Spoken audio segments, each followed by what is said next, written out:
Boa noite.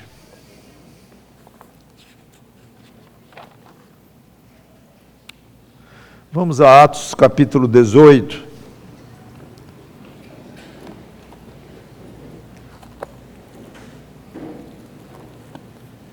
Continuando com a narrativa do livro de Atos, estamos com Paulo na segunda viagem missionária.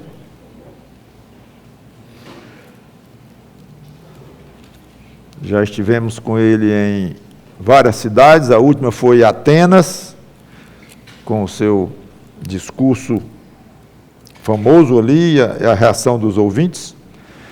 E de Atenas ele partiu para Corinto. Aí ele ficou muito tempo, ficou 1 ano e meio nesta cidade. Então vamos ler Atos 18, de 1 a 6. Depois disto, deixando Paulo Atenas, partiu para Corinto. Lá encontrou certo judeu chamado Áquila, natural do Porto, recentemente chegado da Itália, com Priscila, sua mulher, em vista de ter Cláudio decretado que todos os judeus se retirassem de Roma. Paulo aproximou-se deles, e posto que eram do mesmo ofício, passou a morar com eles e ali trabalhava, pois a profissão deles era fazer tendas.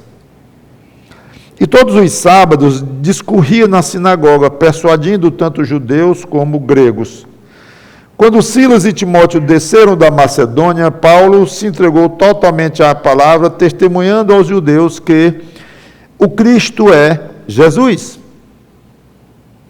Opondo-se eles e blasfemando, sacudiu Paulo as vestes e disse-lhes: sobre a vossa cabeça o vosso sangue. Eu dele estou limpo, e desde agora vou para os gentios. Vamos orar. Santo Deus, nosso bom Pai, obrigado pela tua palavra aberta, lida, e agora esperamos que seja explicada de uma maneira cuidadosa, prudente, correta, com sabedoria dada pelo teu Espírito. E que abramos os corações, nossas vidas, para que essas palavras venham nos influenciar poderosamente. Que tudo que é influenciado pela palavra de Deus recebe um grande lucro com isto. Como precisamos da tua palavra. Em nome do Senhor Jesus Cristo. Amém.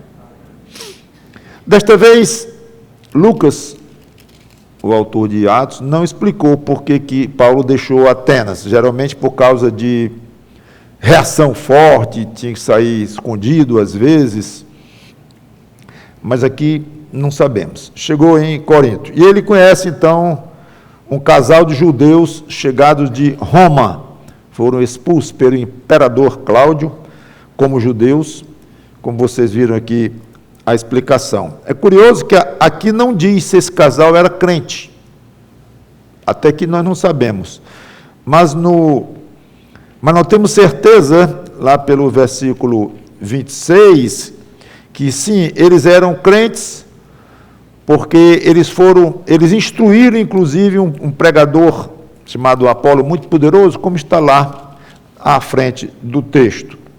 Então, eles, quer dizer, eram crentes, eles passaram a ser crentes em algum momento, claro, como qualquer um de nós, né? Mas se discute se eles eram crentes quando Paulo os conheceu ou não.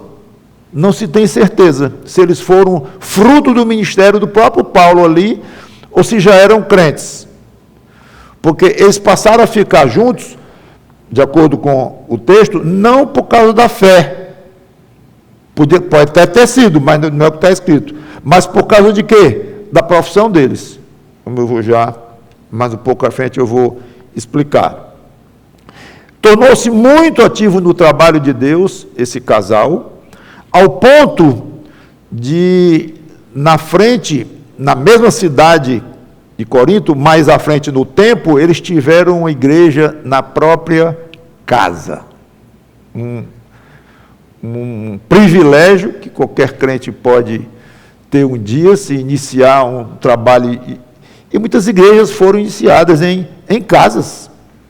Então, até que uma igreja saia daquela casa e vá para um prédio próprio, coisa assim, pode dizer que está acolhendo a igreja, uma igreja local do Senhor Jesus Cristo na sua própria residência. E esse casal teve esse privilégio.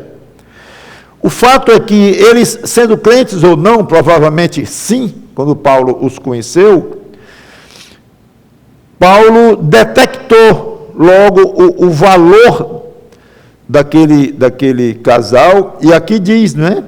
Paulo se aproximou deles. Foi Paulo que tomou a iniciativa de se achegar àquele casal, ou para evangelizá-los, ou para estar com eles, por causa da profissão, mas se fosse um casal de uma reputação ruim, ou de uma moral ruim, claro que Paulo não teria absolutamente escolhido se juntar a esse casal.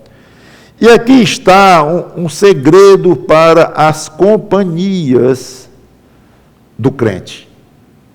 E aqui vai muito mais para os jovens, né, que estão na idade mais sensível a essa questão de amigos, de círculo de amigos. Não que os adultos não tenham, também não sejam influenciados por isso, que são, mas muito especialmente os jovens. Em nenhuma passagem da Bíblia nós vemos Deus mandando que sejamos amigos ou companheiros de alguém e que tenhamos amizade. É importante a ordem de sermos amigos de todos. Em outras palavras, não há esta ordem. É curioso isto. A ordem bíblica é amar todos. Essa é uma ordem, independentemente de simpatia, de uma combinação de personalidades, a ponto de nascer ali uma amizade. Basta duas pessoas não terem uma atração de personalidade, de maneira de ser, de alguma forma, não vai sair ali uma amizade nunca. Tem pessoas que a gente conhece há décadas e não diz que é amigo, diz que conhece, é conhecido, sei quem é e coisa assim. E isso não deve pesar sobre ninguém, porque não há este peso, esse mandamento, esta instrução bíblica para sermos amigos uns dos outros. Muito curioso isso. Mas para amar, e se dali nascer uma boa amizade, tudo bem. Senão que fique o amor fraternal, o interesse, amor querer o bem do outro e tentar ajudá-lo no que for possível. Isso é amar. Chorar com ele, rir com ele, chegar junto quando necessário, mas simpatia está à parte disso. Claro que é bom quando se tem tudo isso, mais simpatia. Aí chega uma amizade super gostosa, porque ela vem amparada no verdadeiro amor cristão. Mas se essa amizade não chega, não tem problema. Então, é uma questão importante esta, de quem nós vamos nos aproximar, visando realmente uma amizade. Essa é uma opção de cada pessoa. Amar não é opção. Eu vou escolher aqui qual de vocês vai ser digno de receber o meu amor cristão. Não existe isso. Eu devo amor a todos. Você deve amor a mim. E eu devo a você. Não tem dúvida nenhuma disso. Mas eu não lhe devo ser seu amigo e você não me deve ser meu amigo. É curioso isso. Pode parecer um pouco estranho. E isso, obviamente, não fala nada contra a amizade. Lógico que não. Acabei de dizer que se houver amizade, ótimo, melhor ainda. Mas é importante o crente saber que ele tem a liberdade de escolher. Isso para um jovem crente sensível à palavra de Deus é um espetáculo. Porque ele pode se sentir muito à vontade de chegar na sua escola e dizer assim: eu não quero a amizade do fulano, da fulana lá, não quero. São pessoas legais e tal, e já mostraram que simpatizam comigo, mas eu não quero ser amigo delas ou deles, não quero, não me convém. Pode fazer isso de uma maneira tranquila e não forçar uma situação.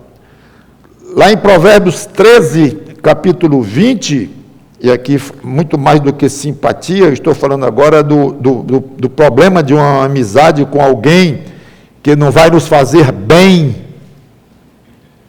Estou indo agora mais nessa direção.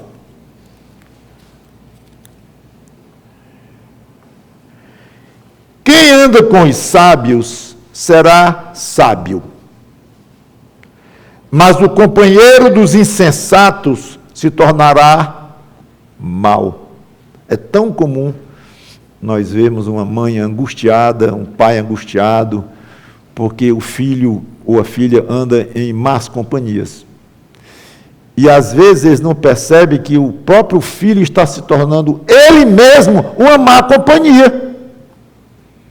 Ou a filha está se tornando uma má companhia dos outros. Para os pais, eles têm essa tendência que não é boa de não enxergarem muito, deveriam enxergar a realidade das coisas, mas às vezes pensam que a sua filha sempre será uma boa companhia, você a educou, é sua filhinha ou seu filho, e pensa que ela sempre é uma boa companhia, mas não é obrigatório isso. Ela pode se tornar uma má companhia. Ela pode até não ser quando criança e quando cresce, porque você educou bem, especialmente pais crentes, se educou nos caminhos de Deus e tudo mais. Então, é de se esperar que ali se desenvolva uma pessoa, não vou dizer crente, não é obrigado a ser, mas pelo menos com bons princípios. E por que muitas vezes entorta? É complexa a questão e não responde tudo, mas muitas vezes por causa de más companhias. Então, vocês, pais, fiquem de olho. E eu creio que é importante os pais, enquanto são pequenos, colocar limites. Eu não quero você com amizade com esta pessoa. Não quero. E o menino pode até dizer: mas mãe, eu não tenho que amar a todos, eu não tenho que gostar de todos. Tu não vive dizendo isso lá na igreja, o pastor, a gente não é da igreja lá, não vive dizendo... Não. Você tem que gostar de todo mundo. Não, minha filha. De jeito nenhum. Então, pode ser um conceito novo. Você não tem que gostar de todo mundo. Você precisa evitar muita gente, porque você vai se tornar má, uma pessoa má, como está aqui escrito. Aqui também, em 1 Coríntios 15, 33, há uma passagem que deveria ser mais conhecida por nós, sabe?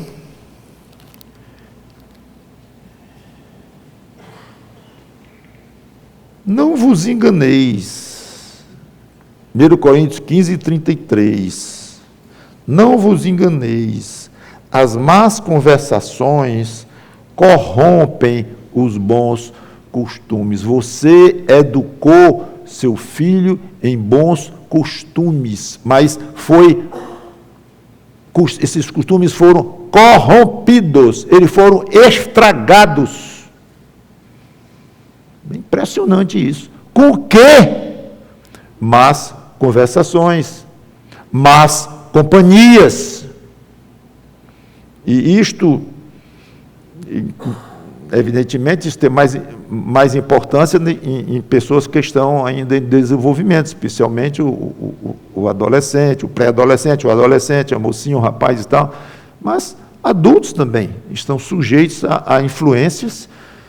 E devemos ter muito cuidado com isso, que é o grande problema do crente adulto, inclusive, passar uma linha entre o que é ter bons relacionamentos no mundo, respeitar as pessoas e querer ser respeitado ou respeitada no mundo, ter relações profissionais, comerciais, sociais, de vizinhança e tudo, de um nível elevado, até como crente, testemunhando e tudo mais. Mas a tal da linha, quando é que isso passa a ser uma convivência perigosa? Convivência perigosa. Quando eu aconselho casais, noivos, que vão casar, eu tenho várias sessões de aconselhamento, eu sempre alerto. E não estou falando com adolescentes, né? Olha as companhias que vocês, como casal, vão escolher. É a colega do trabalho, é um colega lá do mestrado, falando com adultos agora, mas tenham cuidado com as companhias. E Paulo aqui escolheu de uma maneira perfeita a companhia dele, vendo com os olhos bem, olhando à frente, o valor desse casal, Áquila e Priscila. Então fica a sugestão, selecione suas companhias com muito cuidado. Fora da igreja, e eu tenho que dizer, dentro da igreja. Igreja não é lugar de pessoas perfeitas. A igreja tem joio misturado com trigo. Jesus disse isso. O dono da igreja disse isto.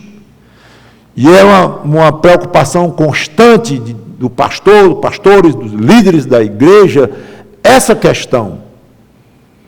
Por isso, a importância da igreja manter atualizada e com responsabilidade o seu rol de membros, para mantê-los, para ter a melhor garantia possível diante da consciência daqueles líderes, quando forem prestar contas diante de Cristo, de que nós procuramos manter o corpo local, a tua igreja local, o mais puro que nós pudemos, o mais de acordo com as nossas grandes limitações em detectar quem é salvo, quem não é, quem é joio, quem é trigo. Isso é um problema que toda igreja do mundo tem e vai ter. Repito, o próprio Jesus Cristo advertiu isso. Então é uma ingenuidade achar que porque é filho de crente, ou então porque o irmão que entrou lá já adulto, ou a irmã lá, e diz que é crente, veio da igreja tal, e dá o dízimo prontamente, comportamentos bons e tal, mas significa que são crentes. Isso é uma coisa que o pastor deve... Eu digo o pastor como líder, aquele que vai dar contas. Mas, na realidade, todo crente deve estar pensando nisso. Eu queria fazer parte de uma igreja em que as probabilidades dos membros serem salvos é alta. Se pudéssemos ter um detector, né, qualquer dia a Amazon vai vender alguma coisa assim.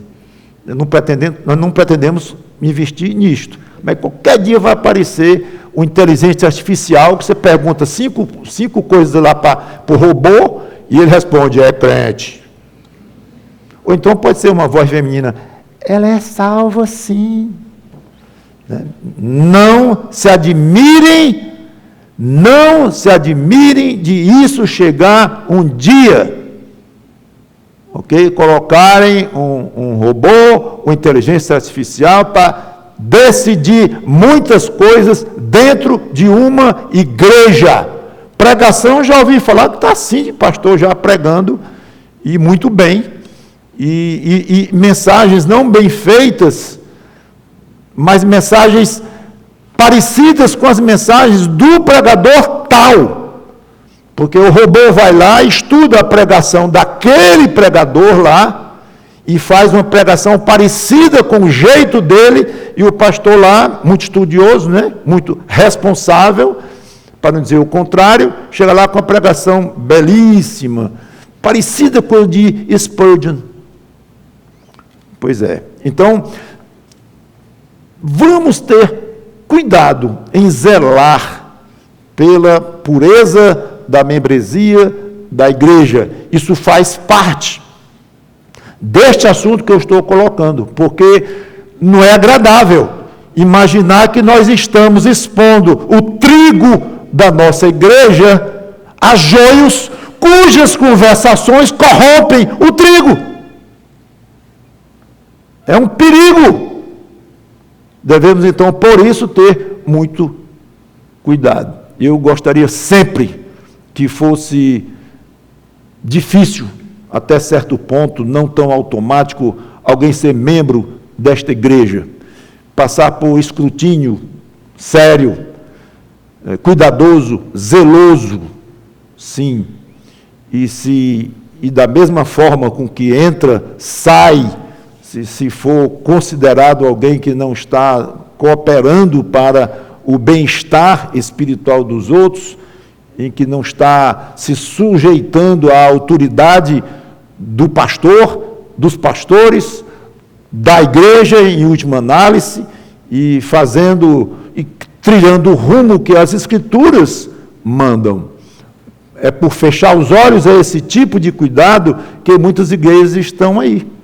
E eu acho lamentável igrejas, como muitas, em que assumem que o filho de crentes é uma espécie de, como a teologia reformada ensina, uma espécie de uma igreja familiar, uma igreja social, em que, em princípio, batiza uma criancinha de poucos dias, assumindo que ali está um cristão, mas não é bem cristão, e tem que confirmar depois, mas é trigo ou é joio? Já é confusa a situação, tratando-se de um batismo de um adulto ou de alguém que tem conscientização, quanto mais você aceitar como um semi-trigo uma criança de poucos dias de nascido, porque é filha de pais crentes. Onde é que tem isso nas Escrituras? Tem que o filho de um judeu e de uma judia é judeu. Agora, jogar isso para a igreja e fazer com que a igreja, continuando o papel de Israel, isso significa que o filho de um casal crente é um crentinho? Ou quase isso, ou assumindo isso, porque a igreja deve ser uma igreja social, uma igreja de cidade, uma igreja territorial, seja como for, é um absurdo. É convidar joio para dentro da igreja. E o resultado, não vou citar nomes de igrejas, denominações ou coisa assim, basta ver. Uma vez eu perguntei a um rapaz, faz muitos anos isso, qual é a sua igreja? É tal. Quantos membros tem lá? 500. Isso é uns 30 e tantos anos ou mais. E era um número grande. Né? Até para hoje, 500 membros é um número bem significativo, mas na época era pesado. É a igreja que todos vocês conhecem. Não preciso dizer o nome. 500 membros, que coisa. Ah, mas ali, se for ver mesmo, deve ter uns 200.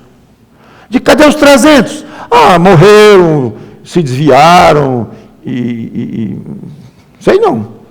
Mas a relação de membro lá, eu sei, eu estou sabendo, que eu sou lá da igreja há muito tempo, é uns 500, mais ou menos. Mas deve frequentar uns 200. Complicado isto. Muito bem. Na narrativa surge algo aqui muito curioso sobre um aspecto pessoal de Paulo. A profissão de Paulo. A profissão dele não era missionário? Não. Quer dizer, era. Passou a ser. As duas. Às vezes também não há uma precisão muito grande nessa questão, não é obrigado a ter. Mas, na maior parte das vezes, há uma precisão nisso. Mas nem sempre. O que nós conhecemos de Paulo é o quê? É um ex-perseguidor dos crentes, perseguidor pesado, né? Muito religioso, ativo na sua antiga religião e que depois se converteu e tornou-se o grande Paulo que nós conhecemos. Mas quanto ao meio de vida de Paulo, antes da sua chamada de se tornar um missionário por Cristo, o que ele fazia? Vivia como? O versículo 3 responde claramente. Fabricante de tendas, era um profissional, ele tinha a sua profissão. Era um grande conhecedor das Escrituras do Antigo Testamento, era um fariseu, como eu disse, muito religioso, muito dedicado à religião dele, mas tinha a sua profissão, tinha a sua maneira de ganhar a vida. Então, além nós sabemos que antes da conversão, Paulo era um fabricante de tendas, nós vemos aqui ele em plena viagem missionária, já um autêntico missionário, e que missionário, trabalhando na sua profissão para ganhar algum dinheiro e se sustentar.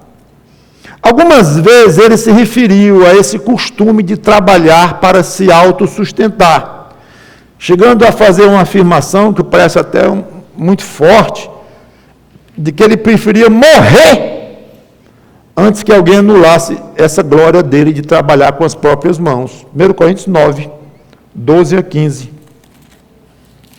Diz assim: se outros participam desse direito sobre vós, não o temos nós em maior medida. O assunto aqui é recebimento de dinheiro, de salário. Hoje um termo técnico para pastor é prebenda, né? Então ele está falando deste assunto aqui. Se outros participam desse direito, não o temos em maior medida. Eu não tenho esse direito, escrevendo para Corinto. Entretanto, não usamos esse direito antes, ou seja, ao contrário, suportamos tudo para não criarmos qualquer obstáculo ao Evangelho de Cristo. Não sabeis vós que os que prestam serviços sagrados do próprio templo se alimentam, e quem serve ao altar, do altar tira o seu sustento?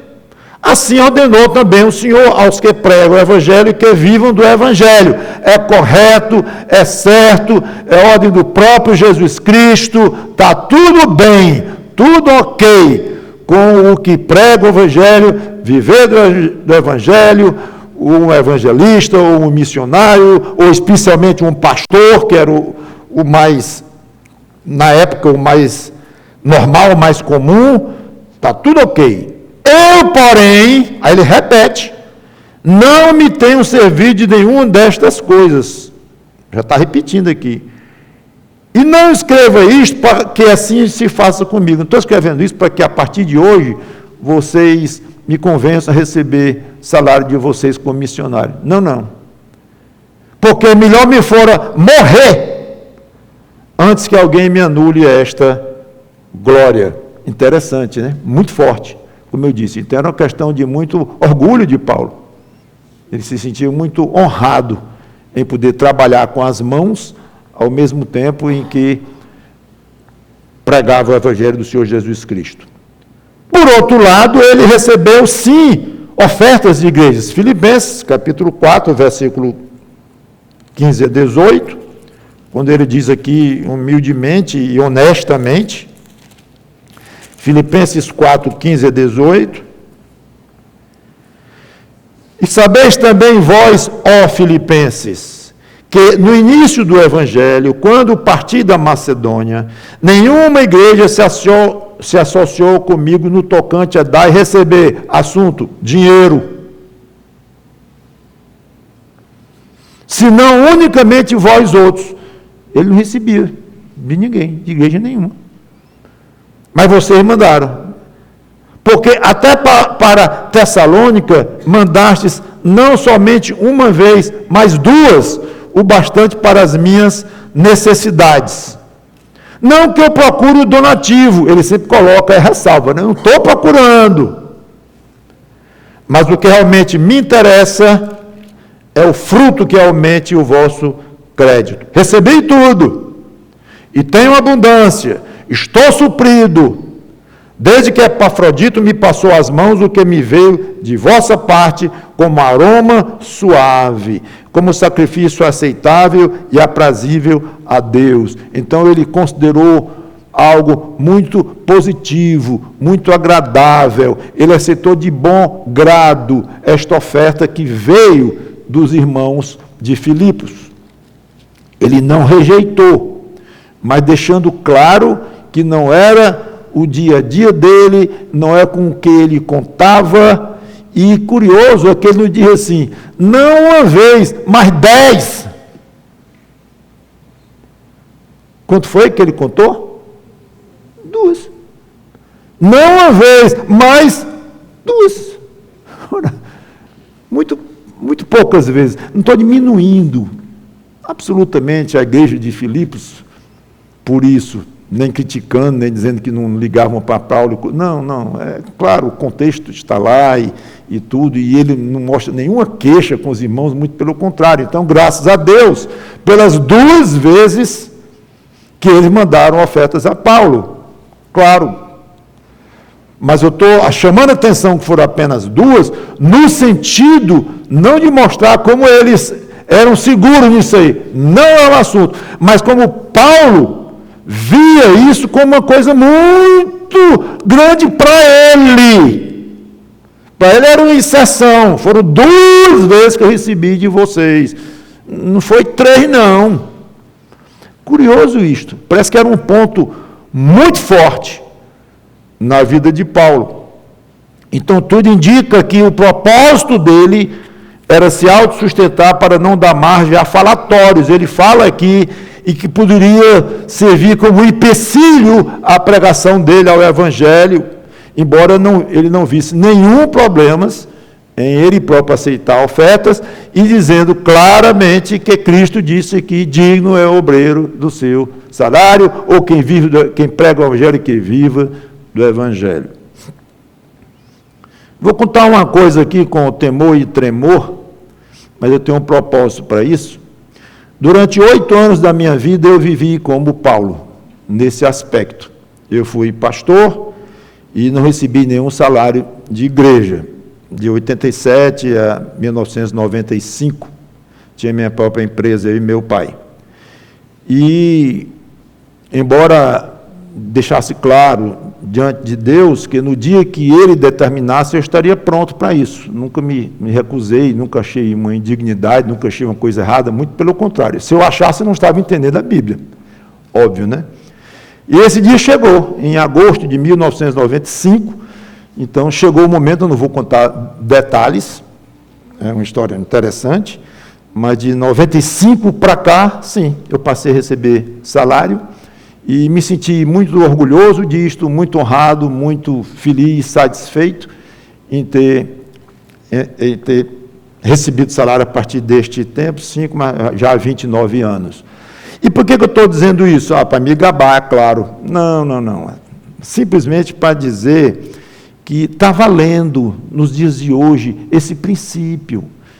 E se alguém, um jovem, tenha uma vontade, ou um adulto, depois de convertido, de se tornar um pregador, ou mais do que um pregador, um pastor mesmo, e a vontade de acompanhar pessoas, de pregar, e exercer algo chamado pastorado, não se assuste pelo fato de que você tem sua profissão e agora vai ter que deixar sua profissão, tem 3 filhos em casa, tem que deixar tudo, ir para o seminário, e passar 4 anos no seminário, e depois, então, começar a se expor às igrejas para um ministério devidamente remunerado e tal, e não abandone o plano por isto, não. Isso é o que eu quero dizer. Vá, atenda a alguma chamada que o Espírito Santo esteja fazendo no seu coração nesse sentido. Quer se achegar mais a um trabalho de Deus, quer se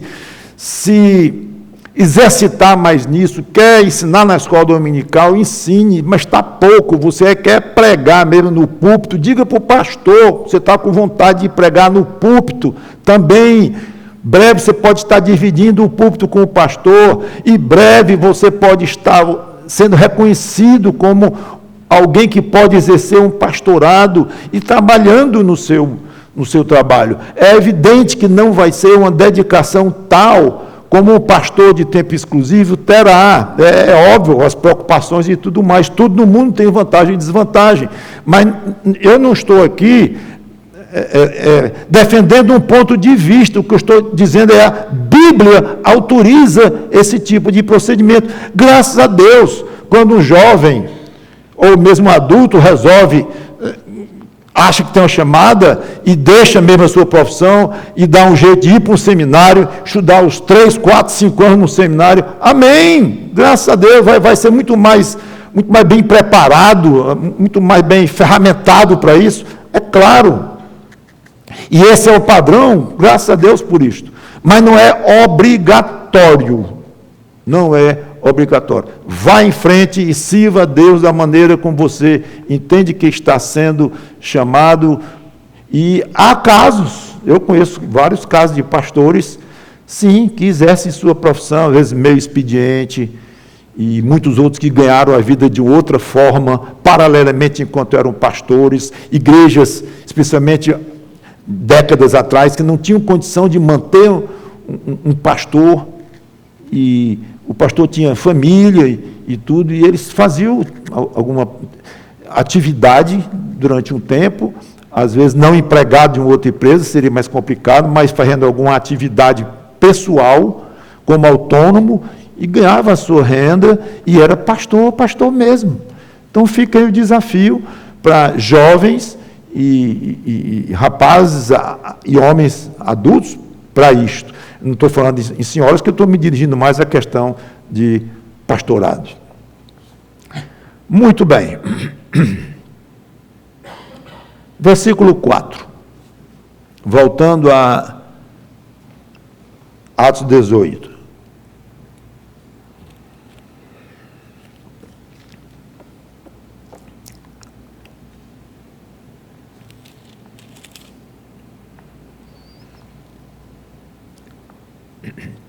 E todos os sábados discorria na sinagoga, persuadindo tanto judeus como gregos. Agora voltou a falar da atividade mesmo, propriamente dita, de Paulo naquela cidade, lá em Corinto. Na sinagoga local, pregando aos sábados. O termo persuadindo dá muita força à atividade de Paulo. Olhando no grego, no original, o termo persuadir lá é basicamente o mesmo do português. Às vezes não é tão igual, às vezes até é difícil encontrar uma palavra exata, correspondente, mas no caso aqui, significa convencer pela força da argumentação. É isso que significa no original. Que, como eu falei, no português também, se você perguntar o que é persuadir alguém, é isso mesmo, é você convencer pela força da argumentação. Então, o que mostra aqui é que Paulo fazia uma pregação viva, vibrante, inteligente, argumentativa, racional, lógica. Isso é o que quer dizer. E que ele ia fundo, e argumentava para cá, e quando argumentava para lá, quase podemos ver. Então, essa troca de conversa, de interrupções que ele devia ter lá, e ele dizia isso e aquilo, e falava, e não só no momento que ele estava falando como um pregador, mas depois nas conversas paralelas. Mas é muito interessante isso aqui, que não era apenas uma obrigação que ele tinha de expor as Escrituras, não era um discurso puramente teológico, frio, para expor uma mente brilhante, ou pelo prazer da discussão, que sempre levantava, sempre gerava discussão. Tem muita gente que gosta de polêmica. Não pode manter uma conversa sem polêmica. Parece que bonita essa parede aqui, branca. Branca? Pronto, já começou. Branca? E não é branca, não? Espera aí, não é assim, não. É meio cinza. É branca, pronto, começou, aí vai longe. Qualquer coisa é uma discussão, qualquer coisa é uma discussão. Imagine o Evangelho, do Senhor Jesus Cristo. Extremamente, um assunto muito fértil para discussão. Eu acho que eu envolvi muito tempo, quando eu era mais novinho na fé, discutindo, de achar que era uma obrigação. Aí depois fui crescendo. Rapaz, será que eu tenho que discutir mesmo? Aí a passagem, que eu não me lembro de qual, que dizia que a gente não deve discutir opiniões, né? Mas que coisa, não deve discutir. Aí vem aquele negócio da linha de novo. Né? Onde é a linha? Entre eu estou pregando e alguém diz, mas espera aí, como é que Jesus é Deus e homem ao mesmo tempo? É isso, aquilo, vai. Quando você vê, você está se envolvendo aí num diálogo que tem idas e vindas. Ok, então onde é que está aí a separação entre como Paulo aqui, entre eu persuadir, para eu persuadir, eu tenho que conversar, e eu tenho que ouvir as ideias do outro, rebater as ideias do outro, isso não vai gerar uma discussão. Adotei para mim a seguinte, que às vezes também não é muito claro, não é tão fácil, mas ajuda muito. É o seguinte: se você nota que o outro quer aprender e está discutindo com você, rebatendo as suas argumentações, e você rebate as dele, e essa conversa vai se alongando, mas você percebe que é o interesse dele em conhecer melhor o Evangelho, não olhe nem para o relógio, vá longe, passe a noite todinha com ele e tente convencê-lo. Acho que esse é o caminho bíblico. Agora, se você percebe que o camarada lá, ou a moça, ou a mulher lá, quer discutir, não tem interesse em aprender coisa nenhuma, alguns mostram que querem lhe ensinar, aí é que piorou mesmo, esse é mais fácil de cortar. Mas, quando não é para ensinar nem aprender, é só para discutir, porque gosta de discutir, vai longe, no fim, para esta tarde, vamos dormir, vamos, tchau, pronto, acabou, discutiu, acabou. Não discuta. Então, procure seguir por aí, se você acha que é uma ideia razoável, para você não achar que qualquer tipo de persuasão já é uma discussão, e que você já está discutindo opinião como a Bíblia não recomenda. Então, a ideia é esta, é persuadir. Então, aqui diz que Paulo persuadia tanto judeus como gregos. Ou seja, ele queria mostrar que estava certo e ia fundo. Nós vamos ver depois que muitos não aceitaram o que ele disse lá. Tudo bem, faz parte, né? Mas observe que a força da argumentação de Paulo foi utilizada, sim, para convencer alguns. E mesmo os que ele não convenceu, ele colocou brasa na cabeça deles. Vão se tornar cheiro de morte para morte. Porque ouviram o Evangelho sério, com força persuasiva, com inteligência, com conhecimento, com honestidade, com sinceridade, ouviram. E não aceitaram depois. Já não é mais uma decisão do pregador, mas de Deus. Mas não é Deus que persuade. Não é Deus que mexe no coração do pecador, que ser humano algum tem o poder de mexer no coração de outro, de alterar a situação espiritual do outro. Não é assim, não é fato, é fato, sim. Mas Deus se utiliza do poder persuasor de cada um de vocês, de mim, e aí desaparece qualquer tipo de desculpa, ou algo parecido. Não adianta eu estudar muito, Não adianta eu quebrar a cabeça num versículo da Bíblia para entender melhor. Não adianta. Sabe por quê? Porque eu vou, como se diz, vou secar a minha língua, falar, até ficar rouco, e eu não vou convencer ninguém. E ainda da onde um grande entendedor das Escrituras. Afinal de contas, você sabe o capítulo tal, versículo tal, livro tal, que quem convence o mundo do pecado, da justiça e do juízo é o Espírito Santo. Então, eu não vou convencer ninguém. Então, para que estudar? Para que conhecer com profundidade? Para que saber argumentar? Desaparece isso. Porque Deus vai exigir de você o máximo que você puder dar, da sua inteligência, do seu conhecimento, do seu poder persuasivo. Pode ser mínimo, você pode ser um péssimo argumentador, não importa. Ou um grande argumentador, grande pregador, um grande... muito versado na arte da discussão. Então, não importa.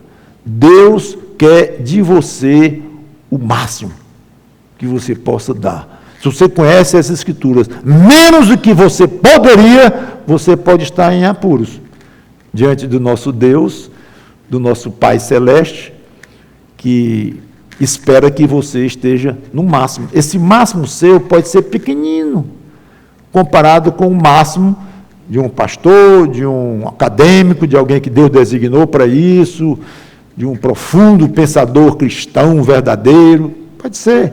Então, o seu máximo pode ser bem pequeno, o seu máximo, mas é o seu máximo. Então, fica a pergunta. Quando você fala de Jesus Cristo, você está querendo persuadir a pessoa, você procura persuadir, procura convencê-lo, como se dependesse de você convertê-lo. Mas não depende, mas faz de conta que depende. Faça como se fosse. Corra de tal maneira que eu alcanceis, como diz Paulo. Não quer dizer que você precisa alcançar. Só um vai levar o prêmio, mas corra para valer, como os atletas devem fazer. Um leva, mas todos se esforçaram. O atleta que chegou no último lugar e que ele deu o que pôde durante a fase de exercícios, ele se interessou, observou todos os regimes necessários, e o treinador dele e tudo, mas o que ele pôde, o máximo, foi aquilo. Excelente atleta, do ponto de vista profissional, do ponto de vista de caráter, de tudo mais, chegou em último lugar, mas é o que ele pôde dar. Tudo bem, ele vai ficar classificado, ele vai ter que achar outra ocupação na vida dele. Como atleta, não deu, porque outros são melhores do que ele em correr mais rápido, no caso de uma corrida. Mas é um atleta modelo, nesse sentido. Atleta modelo não é só o que ganha o prêmio, não. É o que aparece, claro, é o que fica famoso e tudo, por motivos óbvios. Mas não quer dizer que os outros são desprezíveis como atletas. Então, a maneira como o crente se comporta, de se esforçando, de levando a sério aquilo que ele faz, e o nosso contexto aqui é a maneira de falar de Cristo, é muito importante para a forma como Jesus Cristo vai aprovar o seu ministério, o seu desempenho. Você joga a sua alma nas suas palavras sobre Jesus Cristo? Você vibra quando fala da sua conversão? Você transmite valores que você de fato vive no dia a dia? Quando você fala do Evangelho, um pedaço da sua vida vai junto com o que você está falando? Às vezes pode acontecer, até por insistência do pastor, ou da igreja, ou do departamento de evangelismo e tal, e alguns fazem campanhas, né? Não estou criticando, eu não sou muito atraído por esse tipo, mas alguns fazem campanha para ver quem evangelizou mais durante a semana, especialmente para os pequenininhos e tal, aí ganha prêmio, o campeão bota uma coroinha de papelão na cabeça, seja lá o que for, para ver quem evangelizou mais e tal. Tudo bem, Vamos incentivar nossas crianças para evangelizarem, os nossos jovens para evangelizarem, os nossos adultos. Vamos incentivar, e o pastor deve estar sempre puxando por isso, como eu estou agora, né? Puxando por esse assunto, mas tem um vou dizer perigo, mas precisa um alerta aí. Não evangelizar por estar cumprindo o que o pastor disse, somente isto. Ou para ganhar a coroazinha de papelão domingo, porque foi o primeiro lugar, é o evangelista número 1 das crianças da igreja e tal. Cuidado. Então, se aquela criancinha jogou a alminha dela, alma, não sei nem se a alma tem tamanho, mas se jogou a alma dela naquilo, é um grande evangelista mesmo. E espero que essas campanhas não envolvam, acho que não envolve, quantos se decidiram por causa das suas palavras. Aí, se eu soubesse disso, eu ia cortar isso na igreja, porque não temos isso não, claro. Mas, seja como for, é algo delicado, né? Nós queremos fazer disso uma atividade bonita, linda, obrigatória, mas por causa dessa, vou usar a palavra pressão, mas talvez eu pudesse usar a palavra essa orientação do pastor, dos professores, etc., e que acaba sendo uma coisa meio mecânica, mesmo meio obrigatória ou coisa desse tipo. Que é obrigatório? Que deve ser feito? Deve. Mas, gente, se não tiver o poder persuasório, uma criancinha, às vezes a gente ouve testemunhos de crianças boas na argumentação, que devolvem os argumentos dos coleguinhas lá, e isso, aquilo, então, bonzinhos mesmo. Ou seja, está valendo para todos nós, mas jogue a sua persuasão quando você falar do Senhor Jesus Cristo. Não é possível que você não sinta o mínimo, ou um pouquinho de alegria, de gosto, de prazer, de mostrar um vigor espiritual dentro da sua pregação. Se for assim, pense melhor e trate disso, porque o exemplo de Paulo não foi esse não, pregar com gosto. Vamos orar. Obrigado, Senhor, pela Tua palavra, que é o Teu Espírito Santo, que nos persuadiu de uma maneira miraculosa, poderosíssima, e nos fez servos de Cristo muito felizes, e nos deu fé, que nós possamos passar um pouquinho que seja dessa persuasão, e esse pouquinho sendo o máximo nosso, que pode ser pouco comparado com o Teu poder de persuasão, o poder de outro melhor nesta área, mas que cada um tem o seu, cada um tem a sua historinha, ou grande história para contar da sua conversão, que cada crente tem o que falar de Jesus Cristo e tem muito motivo para vibrar, pois que isso esteja forte nas nossas mentes, nos nossos corações, quando formos falar de Cristo em qualquer situação. Em nome dele te pedimos e agradecemos. Amém.